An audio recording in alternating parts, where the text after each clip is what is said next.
Can you tell us a little bit about the Federal Reserve Bank structure, and specifically how Kansas City fits into it? Yep. Well, I'll start, and Tom, you fill in, because it is a structure that's not well understood. But I think really the design of this institution really came from the idea some 100 plus years ago that the American public does not trust concentrated power. And when the United States was putting together a central bank, it was very much on the minds of Congress that they needed to anchor this institution in a way that people could see that their issues were being addressed at a national level. Remember, this came out of a time when the farming community in particular, when there were booms and busts, found that they were not able to access bank credit. They were not able to get what they needed to sustain their operations.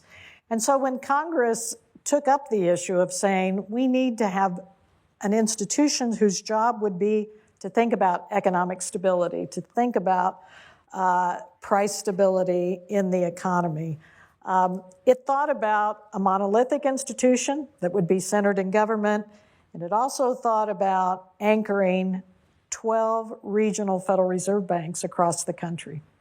So when you think about what was going on at the time, most of the population was in the Northeast.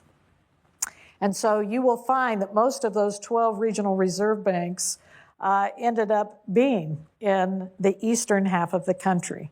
And then you get to Kansas City, and further west, fewer of them.